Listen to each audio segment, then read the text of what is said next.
अपनी गुफा में आ गया। वह मणि लाकर के अपनी पुत्री को दी, उसकी पुत्री उससे खेलने लगी।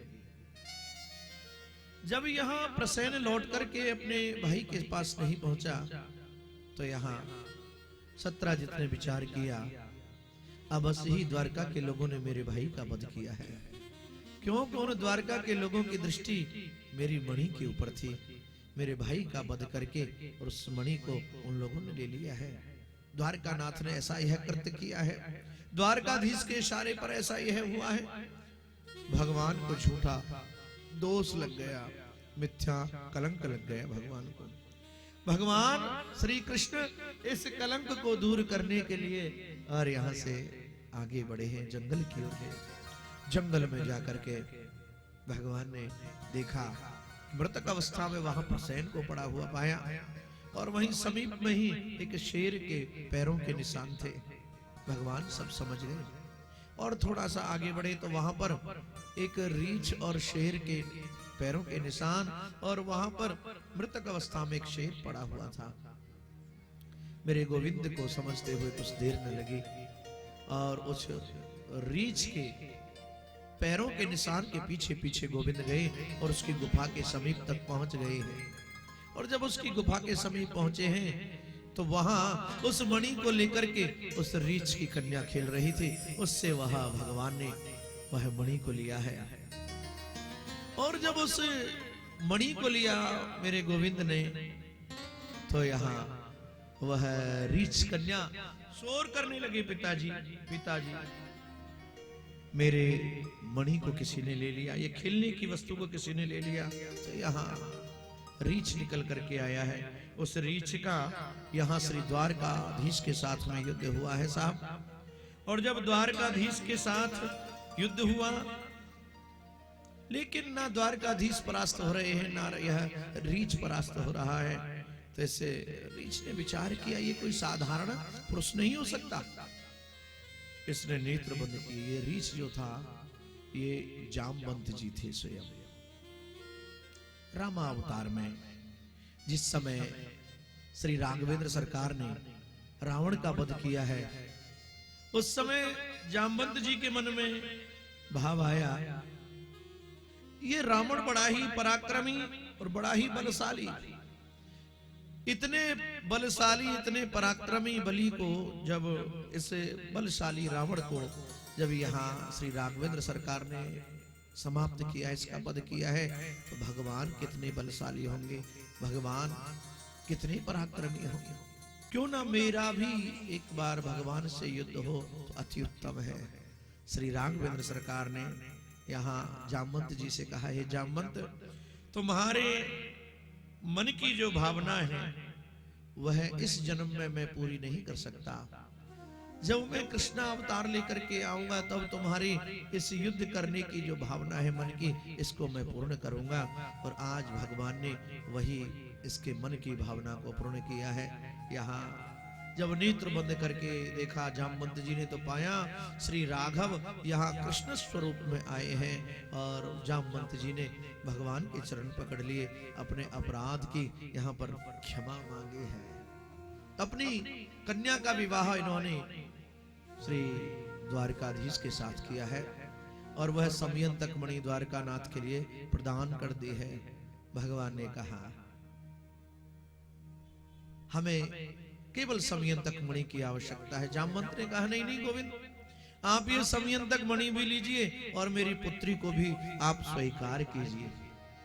और हे नाथ, मैं आपको पहचान नहीं पाया, मुझसे भूल हो गई, आप मेरे उस अपराध के लिए भी क्षमा कर दीजिए। बोले क्या चाहते हो? और कुछ नहीं चाहता, केवल आपके चरणों की भक्ति चाहता हूं। और यहाँ जामवंत जी ने कहा मुझे चरणों से, हे गोविंद, मुझे तो अपने चरणों की भक्ति प्रदान करो, मैं और कुछ नहीं चाहता, केवल यही चाहता हूं। और जब तक मेरी यह जीवन की सांस रहे मैं आपका ही निरंतर चिंतन करता रहूं, आपका ही स्मरण मैं करता रहूं, और कुछ नहीं चाहता। हो मुझे चरणों से लगा ले मेरे श्याम मुरली वाले। नहीं चाहिए। देखो बिल्कुल, मुझे चरणों से लगा ले मेरी श्याम मुरली वाले, मुझे चरणों से लगा ले मेरे श्याम मुरली वाले, मुझे चरणों से लगा ले मेरे श्याम मुरली। सर रखा करो, मुझे चरणों से लगा ले मेरे श्याम मुरली वाले, मेरी सांस सांस से निकले, मेरी सांस सांस से निकले, मेरी सांस सांस से निकले, मेरी सांस सांस से निकले, तेरा नाम मुरली वाले। मुझे चरणों से लगा ले मेरे श्याम मुरली वाले, मुझे चरणों से लगा ले मेरे श्याम मुरली वाले।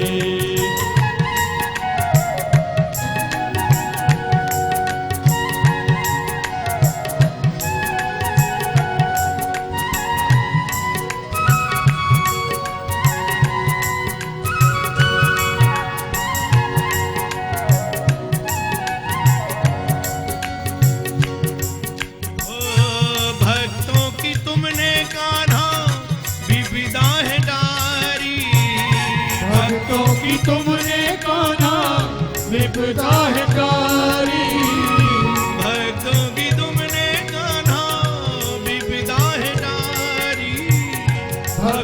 की तुमने कान्हा विपदा है कारी। मेरी भी बाहु थामो बांके बिहारी, मेरी भी बाहु थामो बांके बिहारी, बांके बिहारी, मेरी भी बाहु थामो बांके बिहारी। बिगड़ी बनाए तुमने मेरे बिगड़े बनाए तुमने, मेरे बिगड़े बनाए तुमने, हर काम मुरली वाले। मुझे चरणों से लगा ले मेरे श्याम मुरली वाले, मुझे चरणों से लगा ले मेरे श्याम मुरली वाले। अच्छे से गाइए।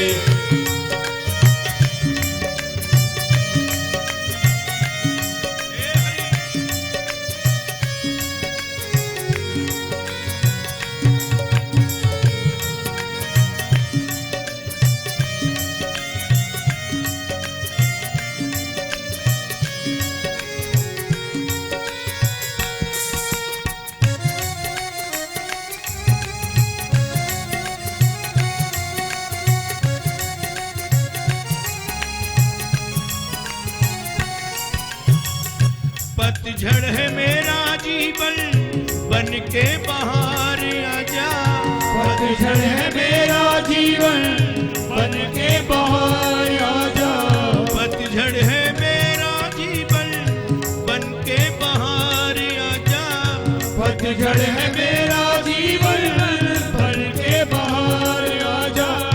सुन ले पुकार कान्हा बस एक बार आजा, सुन ले पुकार कान्हा बस एक बार आजा, ओ सुन ले पुकार कान्हा बस एक बार आजा, सुन ले पुकार कान्हा बस एक बार आजा। बेचैन मन के तुम ही मेरे बेचैन मन के तुम ही, मेरे बेचैन मन के तुम ही, आराम मुरली वाले। मुझे चरणों से लगा ले मेरे श्याम मुरली वाले, मुझे चरणों से लगा ले मेरे श्याम मुरली वाले।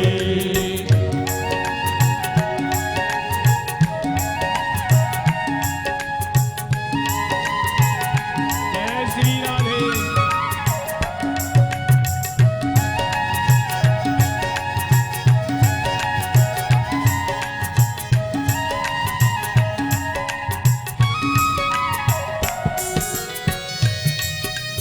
हे हरि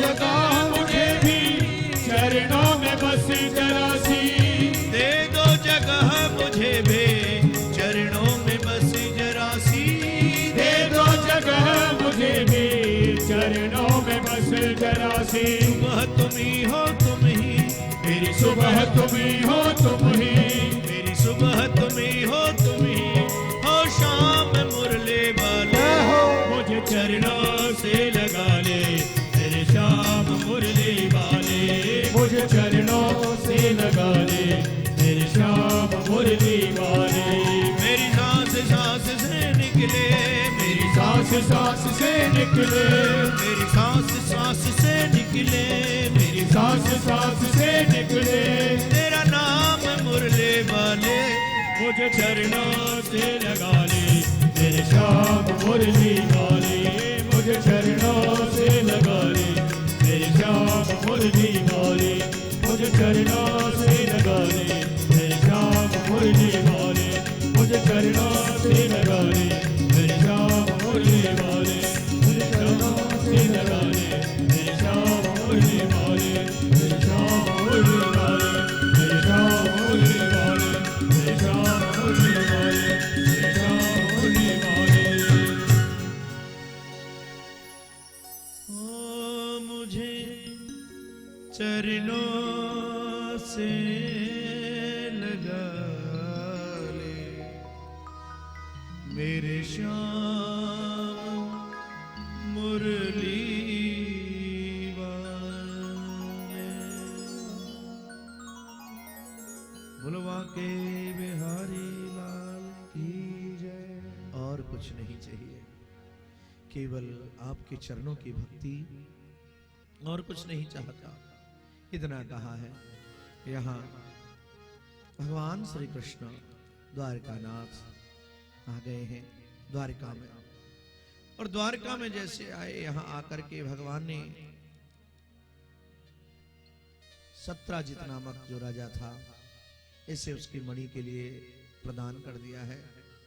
सत्राजित को अपनी किए हुए कृत्य पर भगवान को जो झूठा जो दोष लगाया, उसके लिए बड़ा ही पश्चाताप होने लगा। मैंने मिथ्या ही कलंक लगा दिया, गोविंद को झूठा दोष लगा दिया। क्या करना चाहिए हमें? भगवान से मित्रता कर लेनी चाहिए, कैसे भी अपना संबंध बना लेना चाहिए। तो यहाँ सत्राजित राजा ने अपनी जो पुत्री थी सत्यभामा, उसका विवाह श्री द्वारकाधीश के साथ किया है। और यह समयंतक जो मणि जो थी, उधर रख दो, उधर रख दो, उधर रखो, उधर रखो, उधर रखो। श्री सुखदेव स्वामी बोले, राजा परीक्षित, यहां भगवान के साथ विवाह किया है, सत्यभामा का समयंतक मणि इन्हें दी है। तो ये बात जब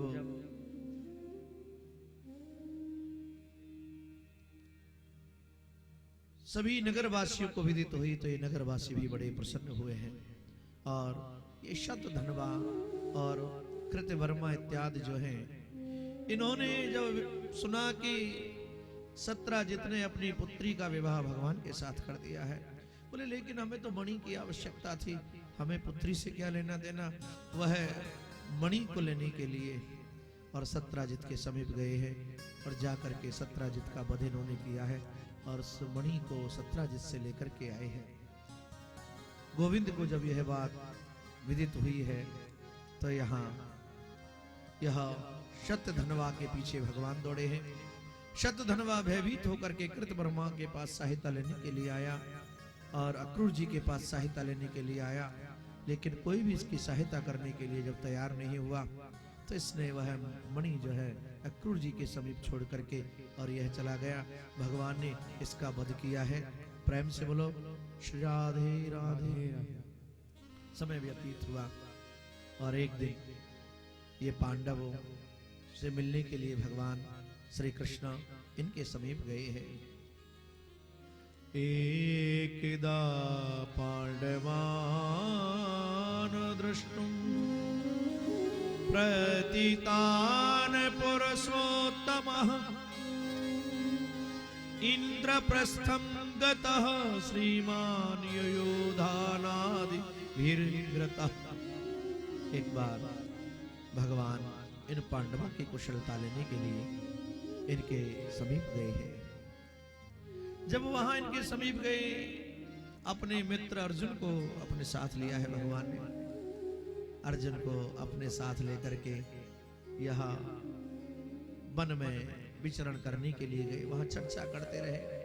अर्जुन को प्यास लगी है, और अर्जुन को जैसे प्यास लगी वह यमुना के किनारे गया है जल पीने के लिए।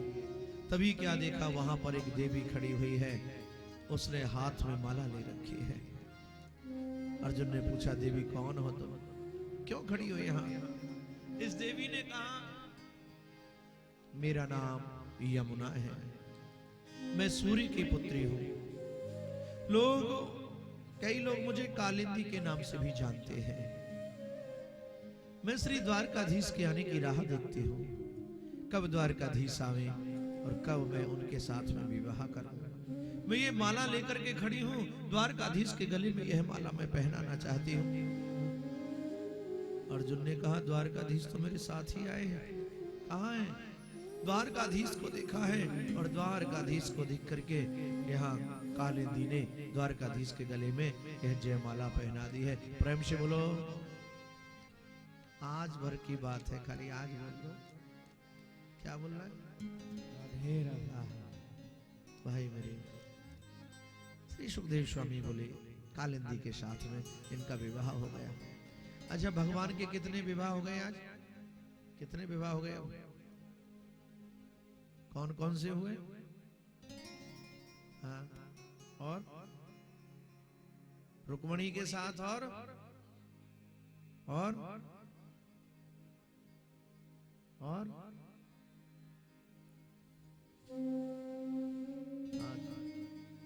हम क्या बताएं, तो आपका काम है महाराज, आप बताओ। 4 विवाह हुए भगवान के। रुक्मणी के साथ विवाह हो गया, और जाम्बती के साथ विवाह हो गया, और सत्यभामा के साथ, और कालिंदी के साथ, यमुना के साथ भगवान के 4 विवाह हुए। भगवान के और भी विवाह हुए। भगवान के जो विवाह हुए उनमें 8 भगवान की पटरानी मुख्य कही गई है साहब। इनमें 8 पटरानी जो भगवान की हुई, इनमें रुक्मणी, जाम्बती, सत्यभामा, कालिंदी, मित्रविंदा, नग्नजिति, भद्रा, लक्ष्मणा, यह भगवान की 8 पटरानी कही गई है। इनके साथ में भगवान का विवाह हुआ है।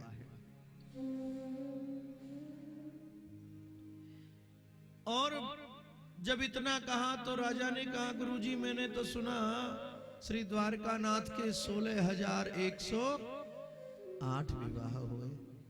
ये तो आपने 8 विवाह की ही बात बताई है। तो यहाँ सुखदेव स्वामी बोले, राजा परीक्षित, भगवान के यह जो 8 विवाह हुए, ये 8 पटरानी और 16,100 कन्याओं के साथ विवाह और हुआ है। एक भौमासुर नाम का एक राजा था। यथा हतो भगवता भौमो, ये के भौमासुर नाम का यह राजा था। इसने अपने कारागार में 16,100 कन्याओं को बंदी बना रखा था साहब। और इसने यह विचार कर रखा था, यह 16,100 जो कन्या हैं, जब यह 17,000 हो जाएंगी, तब एक साथ में ही मैं इनके साथ विवाह करूंगा, एक साथ विवाह करूंगा। ऐसा इसके मन में भाव। इन कन्याओं को इसने अपने कारागार में बंदी करके रखा। ये कन्याएं बड़ी दुखी हुई, परमात्मा से प्रार्थना की, गोविंद से प्रार्थना की। और जब गोविंद से प्रार्थना की है, यहाँ पर मेरी प्रभु आए हैं सत्यभामा को अपने साथ में लेकर के, और यह जो भौमासुर था इसका वध किया है भगवान ने, और इसके बंधन से 16,100 इन कन्याओं को बंधन से मुक्त किया है। जब ये कन्याएं मुक्त हो गई तो यहां यह कन्याएं बोली, हे द्वारकानाथ, आपने हमें इस दुष्ट के बंधन से तो मुक्त किया, लेकिन अब हम कहां जाएं? भला कौन भद्र पुरुष हमें अब स्वीकार करेगा? कोई भी तो स्वीकार नहीं करेगा। इतने दिन हम इस दुष्ट के यहाँ कारागार में बंद रही हैं, तो भला कौन हमें स्वीकार करेगा? कन्हैया मुस्कुराए साहब और बोले, जिसे कोई स्वीकार नहीं करता उसे मैं स्वीकार करता हूं, मैं आपको स्वीकार करता हूं। कन्हैया के द्वारे पर कोई आवे, कन्हैया के द्वारे पर सारे कष्ट सभी के दूर किए जाते हैं, सभी के कष्ट दूर किए जाते हैं। कोई भी कन्हैया के द्वारे पर आवे। और इसीलिए कहा, दरबार में बंसी वाले के दुख दर्द मिटाए जाते हैं। दरबार में बंसी वाले के दुख दर्द मिटाए जाते हैं। दुनिया के सताए लोग यहाँ सीने से लगाए जाते हैं। संसार नहीं है रहने को, यहाँ दुख ही दुख है सहने को। संसार नहीं है रहने को, यहाँ दुख ही दुख है सहने को। भर भर के पियाले अमृत के यहाँ रोज पिलाए जाते हैं। दरबार में बंसी वाले दुख दर्द मिटाए जाते हैं। इसे कोई स्वीकार नहीं करता, उसे मैं स्वीकार करता जी। कन्हैया सबके कष्ट को मिटाते हैं, सबके कष्ट को मिटाते हैं कृष्ण। लेकिन कोई एक बार कृष्ण की शरण में तो आवे, सच्चे मन से कृष्ण को भजे तो सही, सच्चे भाव से कृष्ण को भजे तो यहाँ सबके कष्ट मिटाते हैं कृष्ण। यहाँ इन देवियों के साथ में विवाह हुआ है भगवान का। यहाँ पर बताया, ये जो देवियां हैं ये कौन है, क्या है ये? अच्छा, हमारे वेद कितने हैं आप लोग जानते हैं? कितने वेद हैं जरा बताओ? 4 वेद हैं। इन चारों वेदों में कितने कांड हैं? लंका कांड का नाम नहीं लेना, रात लंका कांड में समय व्यतीत हुआ। प्रेम से बोलो श्री राधे राधे। है? हमारे 4 वेद और इन 4 वेदों में 3 कांड हैं साहब। 4 वेद और 4 वेदों में 3 कांड हैं साहब। इनमें एक कांड है ज्ञान कांड, एक है उपासना कांड और एक है कर्म कांड।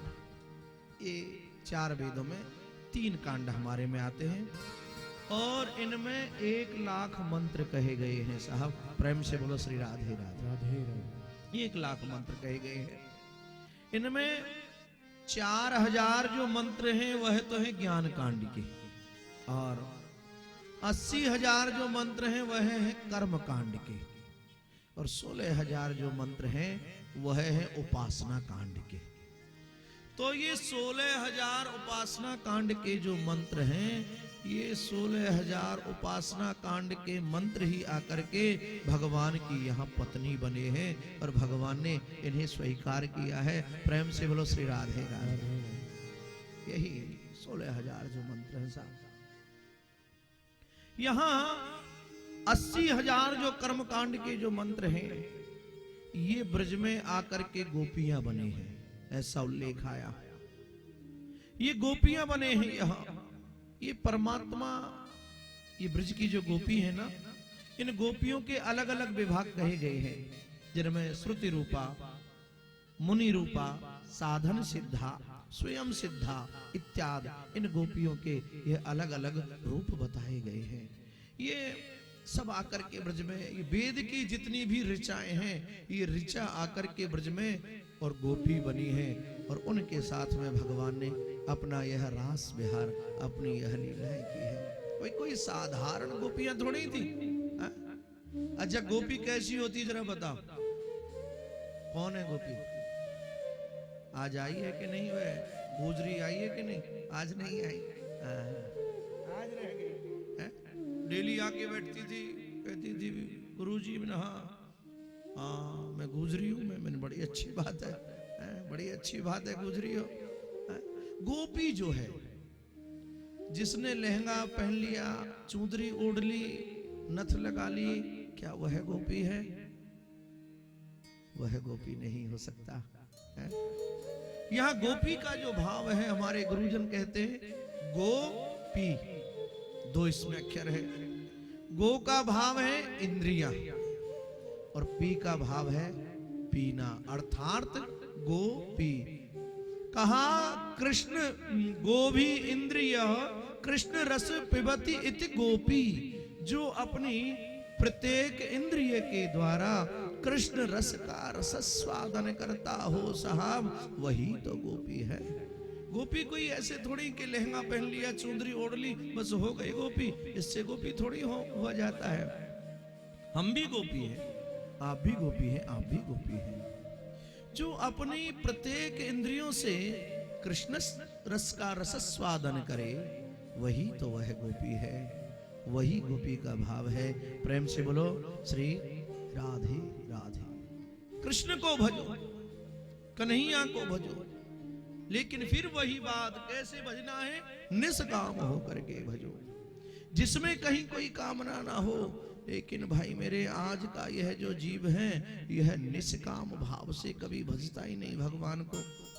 मंदिर में जाता है, मंदिर में जा करके ये ठाकुर जी के सामने खड़ा हो जाता है और साहब महाराज क्या बताएं, कामनाओं की बहुत बड़ी लिस्ट भगवान के सामने रख देता है। ये भी चाहिए, ये हो जाए, बच्चा पड़ जाए, सुंदर सी बहू आ जाए, उसका विवाह नहीं हुआ, विवाह हो जावे, धन भी मिल जावे, ये भी मिल जावे। परमात्मा के सामने खड़ा होकर के लंबी कामनाओं की लिस्ट लगा देता है। यह परमात्मा को भजता नहीं, अपने स्वार्थ पूर्ति के लिए वह परमात्मा के सामने जाता है और लंबी अपनी लिस्ट वह परमात्मा के सामने लगा देता है।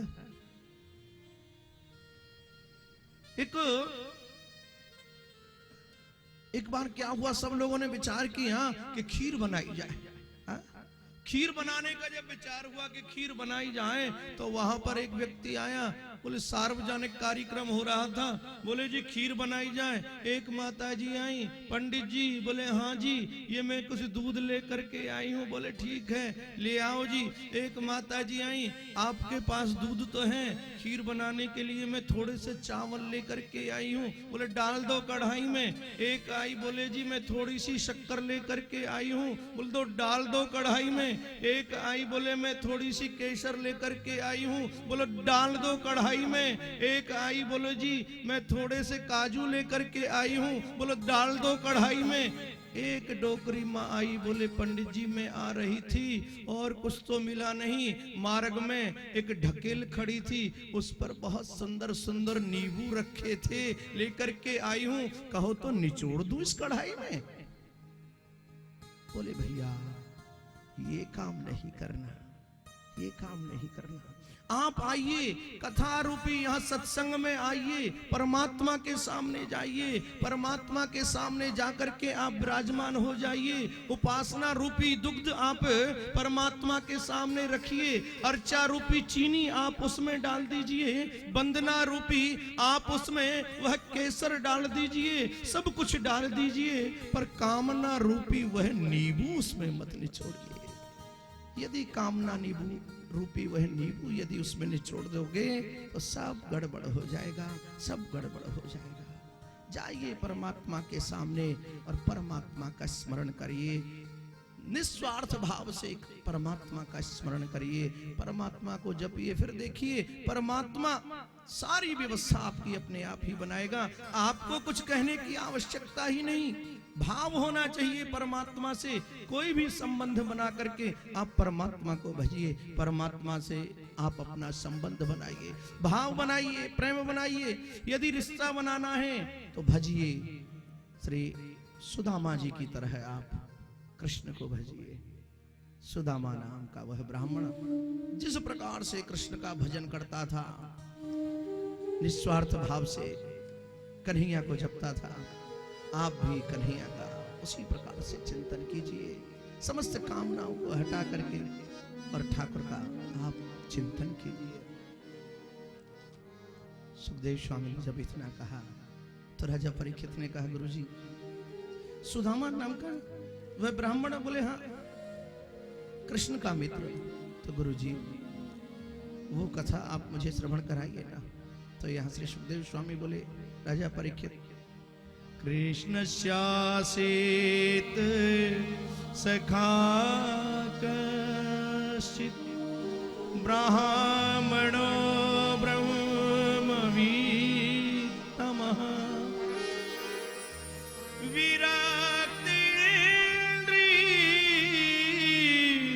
विरक्तेन्द्रियार्थेषु प्रशान्तात्मा जितेन्द्रियः। सुदामा नाम का एक बड़ा ही विपन्न गरीब ब्राह्मण, और वह कन्हैया से स्नेह करता था, कन्हैया से प्रेम करता था, कन्हैया का मित्र था। एक बार श्री कृष्ण सांदीपन गुरु जी की पाठशाला में विद्या अध्ययन करने के लिए जा रहे थे। तो जैसे मार्ग में जा रहे थे, किसी के रुदन करने, किसी की करुणा भरी पुकार भगवान के श्री कानों में आई।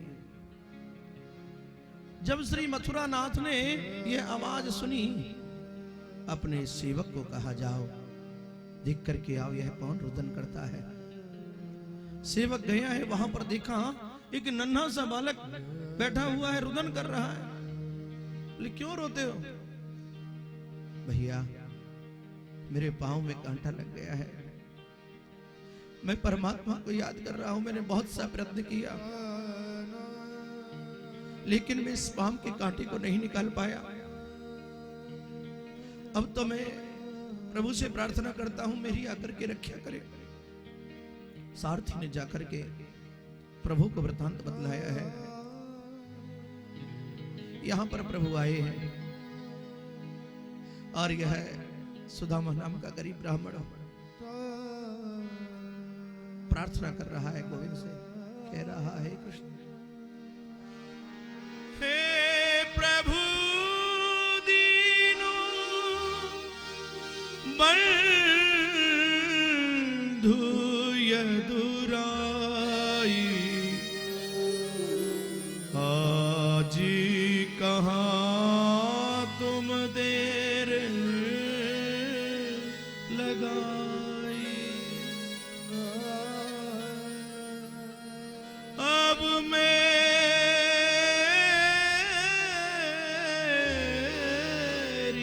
टेर सुनो की आई,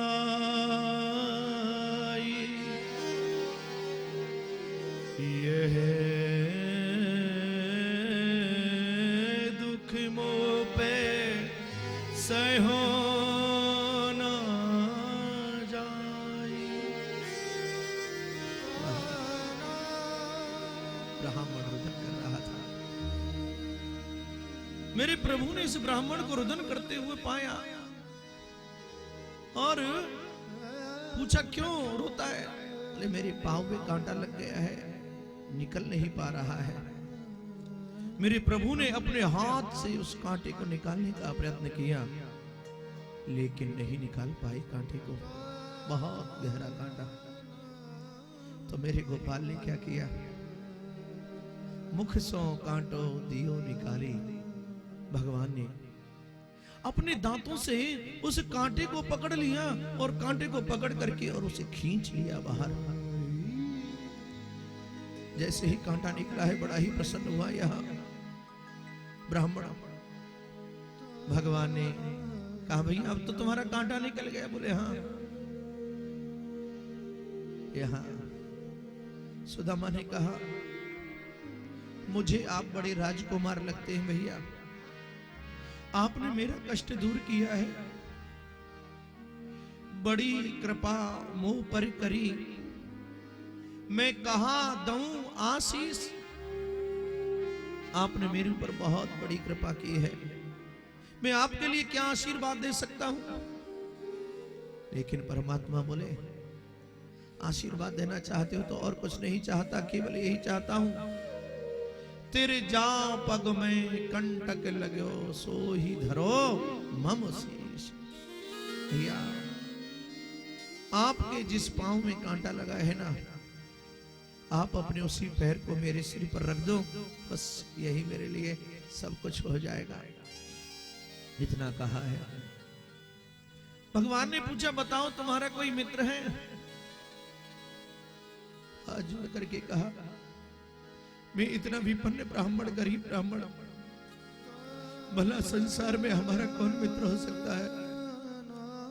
मेरा कोई मित्र नहीं। सुदामा आज से मैं तुझसे मित्रता करता हूं। बोले नहीं, मैंने तो सुना है मित्रता जब होना तो बराबरी के लोगों से मित्रता करनी चाहिए।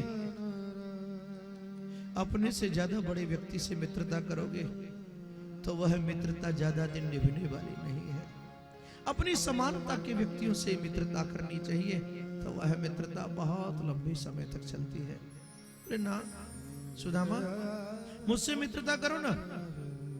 सुदामा ने यहां मित्रता की है गोविंद के साथ। मित्रता करके दोनों ही मित्र श्री सांदीपन गुरु जी की पाठशाला में गए हैं विद्या अध्ययन करने के लिए। सांदीपन गुरु जी ने कहा सुदामा मैंने तुम्हें जो पाठ याद करने के लिए दिया उसे याद किया। सुदामा ने कहा गुरुजी मैं पाठ को याद नहीं कर पाया।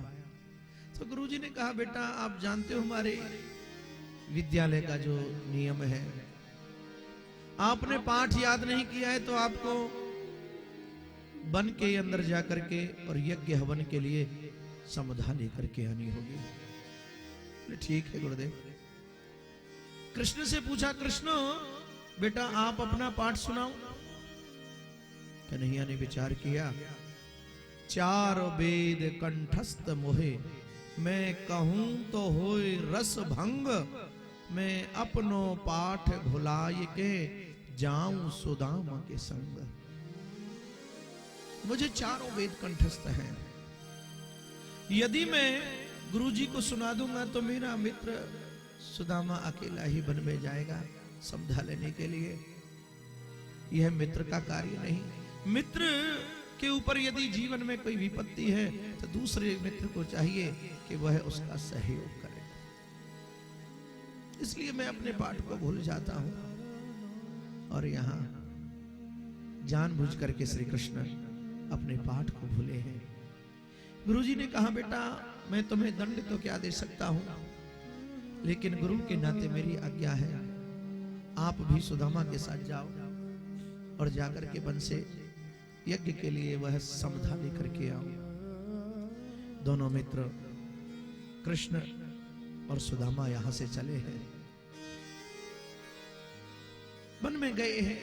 आगे जाकर के एक सूखा सा वृक्ष देखा है साहब, उस सूखे से वृक्ष पर कृष्ण चढ़े हैं। कृष्ण ने कहा सुदामा तुम नीचे से लकड़ी ले लेना,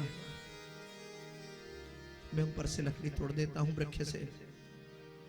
भगवान तो वृक्ष के ऊपर चढ़े हैं और लकड़ी तोड़ने लगे हैं। नीचे सुदामा विचार करता है, मैं कई दिन से भूखा हूं, मुझे बड़ी जोर से भूख लग रही है, तो गुरुजी ने जो गुड़ चना दिए हैं क्यों ना मैं उन गुड़ चनाओं को खा लेता हूं। ऐसा जब इन्होंने विचार किया, क्यों ना मैं उन गुड़ चनाओं को खा लेता हूं, तो यहां अपने और कृष्ण के हिस्से के जो गुड़ चना रखे थे उसमें से वह अपने हिस्से के गुड़ चना लेकर के सुदामा ने खाए हैं। लेकिन सुदामा की क्षुधा जो थी, भूख जो थी, यह अभी भी शांत नहीं हुई और सुदामा को बड़ी जोर से भूख लग रही थी। सुदामा ने विचार किया, अब क्या करूं, एक कृष्ण के हिस्से के भी गुड़ चनाओं को मैं खा लेता हूं, क्योंकि कृष्ण इनको क्या खाएगा। माखन मिश्री को खावन हारो, चना खाए कहा राज दुल्हारो। ये बड़ा राजा का लड़का है, ये गुड़ चनाओं को क्या खाएगा, मैं इसके हिस्से के भी गुड़ चना खा लेता हूं। ऐसा विचार किया और कन्हैया के हिस्से के भी गुड़ चनाओं को खा लिया सुदामा जी ने। कन्हैया वृक्ष से नीचे आए हैं। सुदामा और कृष्ण जैसे ही चलने लगे, कन्हैया बोले, भैया सुदामा, मोको बड़ी जब से भूख लग रही है, जो गुरुजी ने जो गुड़ चना दिए लाओ, उनको हम और आप खा लेते। सुदामा बोले, कृष्ण, अरे वह गुड़ चना मैंने यहीं कहीं रख दिए भैया।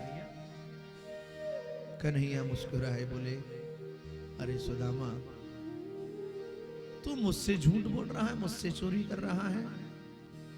मैं जगत चोर चूरामणि नामा, तू मोसों चोरी करे सुदामा।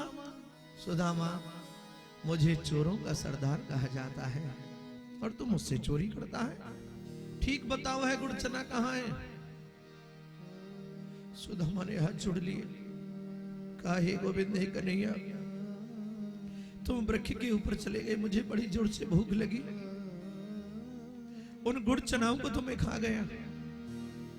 सुदामा, तो तेने अपने ही हिस्से के गुड़ चना तो खाए होंगे, मेरे हिस्से के गुड़ चना तो रखे होंगे। सुदामा ने कहा, नहीं कृष्ण, मुझे बड़ी जोर से भूख लग रही थी भैया, मैं आपके हिस्से के भी गुड़ चनाओं को खा गया, आपके हिस्से के भी गुड़ चनाओं को खा गया। सुदामा, अरे मेरे मित्र, तूने यह अच्छा नहीं किया, यह ठीक नहीं किया। क्यों? नीति ऐसा कहती है, हक काहू का जो कोई खावे, सो दारिद्र ही तेरी बुलावे।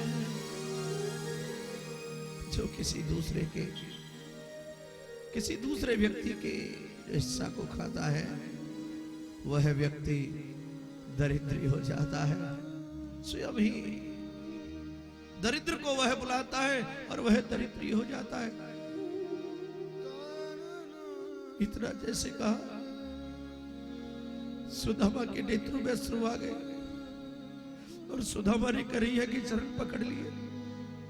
कृष्ण, आप सत्य कहते हो भैया, बिल्कुल सत्य कहते हो, मैं निर्धन हो जाऊंगा, मैं दरिद्री हो जाऊंगा कृष्ण, निर्धन हो जाऊंगा। लेकिन कृष्ण, मैं आपसे एक ही प्रार्थना करता हूं, सत्य कही तुमने सखा, मैं बन जाऊं कंगाल,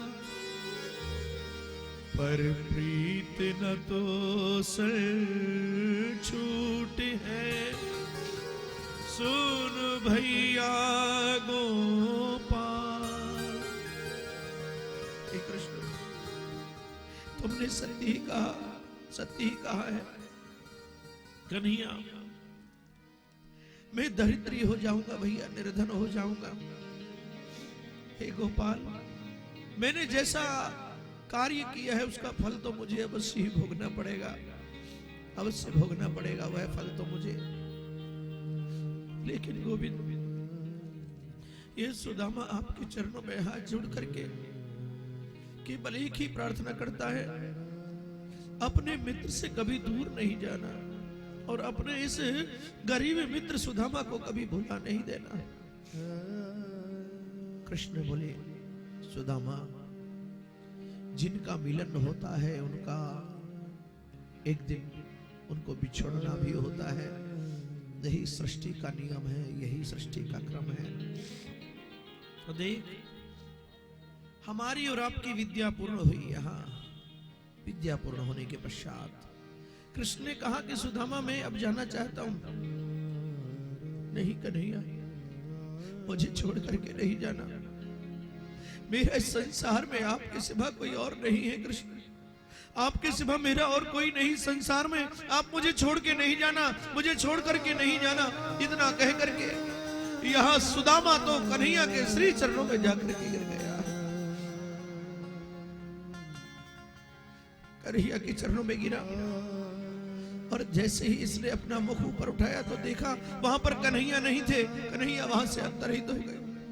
कृष्ण, कृष्ण, हे गोपाल, हे गोपाल, कन्हैया कहां चले गए, कहां चले गए?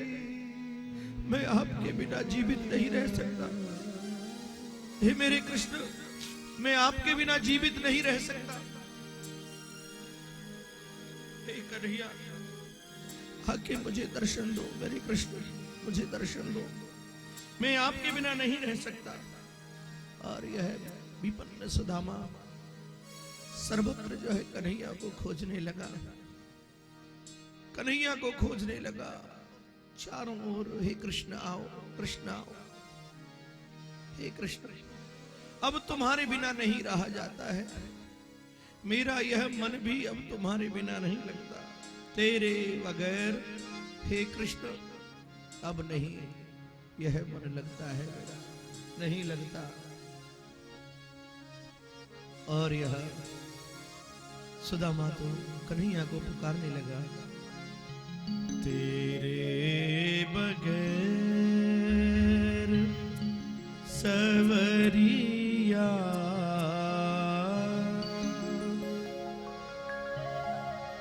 जिया नहीं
मिटाए हैं, ऐसी प्यारी है, कभी हमें भी मिटाओ तो कोई बात बने।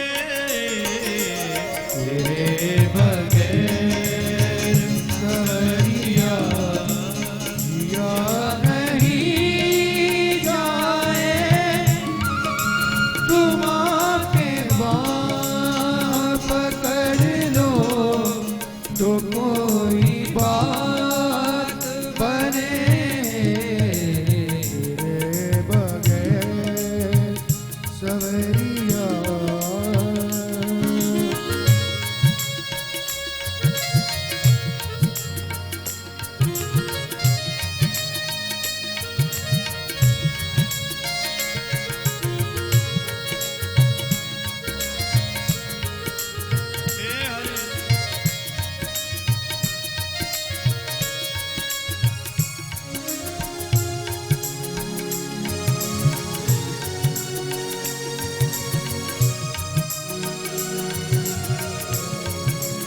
जहाँ श्री राधा जी संग में रमण करो प्यारे, जहाँ श्री राधा जी संग में रमण करो प्यारे,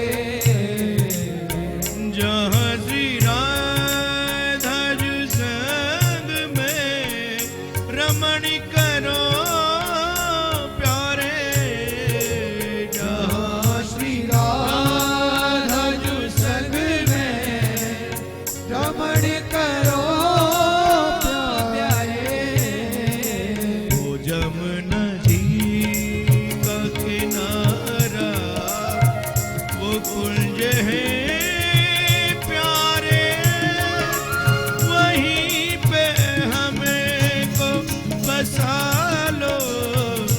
कोई बात बने।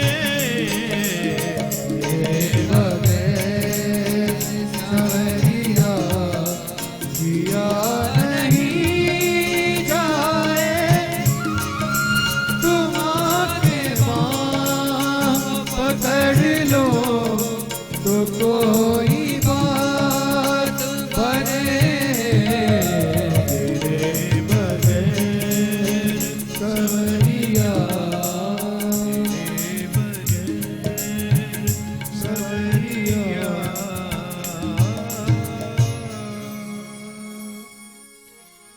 जिया नहीं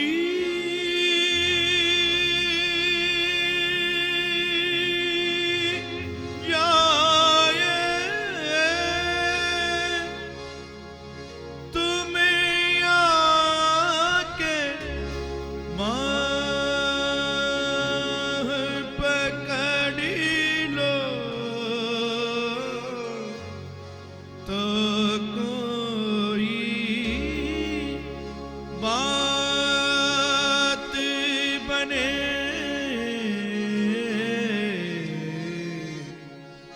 तेरे बगैर सवरिया। श्री सुदामा जी महाराज रुदन करते रहे, कृष्ण कृष्ण कहा, सर्वत्र कृष्ण को खोजने लगे, लेकिन कन्हैया के दर्शन नहीं हुए। यहाँ समय व्यतीत होने लगा और सुदामा जी का विवाह हो गया सुशीला जी के साथ। इनके अनेक बच्चे भी हो गए, लेकिन इनके यहाँ कुछ भी भोजन के लिए नहीं। एक दिन सुशीला ने कन्हैया से प्रार्थना करी, हे गोविंद, आखिरकार हमसे ऐसी क्या भूल हो गई है कन्हैया, जो आपने हमें इतना निर्धन बना दिया है। इतना निर्धन हमें क्यों बना दिया? हमसे क्या भूल हो गई? मैं अपने कष्ट को सहन कर सकती हूँ कृष्ण, लेकिन मेरे जब नन्हे नन्हे छोटे छोटे बालक मेरे पास आते हैं ना और कहते माँ माँ हमें भूख लग रही है, भूख लग रही है, भोजन करा दो ना, भोजन करा दो ना। मैं इन्हें कहां से भोजन कराऊं, कुछ भी तो नहीं, कहां से भोजन कराऊं। तो मैं नन्हे नन्हे बालकों को जल पिला करके सुला देती हूँ। अन्न की तो चले गया, हमारे यहाँ आटे की भूसी तक नहीं है, मैं क्या करूं, क्या करूं। हे गोविंद अब तो हमारे ऊपर कृपा करो, क्या अपराध हो गए हमसे, क्या भूल हो गई जो इस प्रकार से यह कष्ट मुझे देखने पड़ रहे। कन्हैया भगवान ने स्वप्न दिया है सुशीला जी को। स्वप्न में मेरे गोपाल ने कहा, द्वारकानाथ ने कहा, भाभी चिंता मत करो, क्यों रुदन करती है, तेरे कष्ट का समय अब दूर होने वाला है। तू ऐसा करना, मेरे परम मित्र और भक्त जो सुदामा है, इन्हें मेरे पास द्वारका भेज दे तो सारे कष्ट दूर हो जाएंगे। सुदामा जी के समीप गई है सुशीला, और सुशीला ने जाकर के सुदामा जी को प्रणाम किया और कहा, हे स्वामी देख रहे हो हम कितने गरीब हैं, हम कितने दुखी हैं, अब यह कष्ट हमसे सहा नहीं जाता। सुदामा जी ने कहा, पगली क्यों दुखी हो रही है, क्यों दुखी हो रही है, ये दुख जो है, दुख ही मानव की संपत्ति है, तू दुख से क्यों घबराता है। अरे पगली जानती नहीं, दुख जाएगा तो सुख देकर, सुख जाएगा तो दुख देकर, सुख देकर जाने वाले से ए मानव क्यों भय खाता है। जब हमारे जीवन में दुख का जब समय निकल जाएगा तो दुख का समय निकलने के बाद फिर क्या आएगा, सुख आएगा। और जब सुख का समय निकल जाएगा, सुख चले जाने के पश्चात जीवन में क्या आएगा, दुख आएगा। तो जो दुख अब हमको सुख दे करके जाने वाला है, तो उससे क्यों इतना घबराती है, क्यों इतना रुदन करती है पगली, रोने। सुशीला ने कहा, हे प्राणनाथ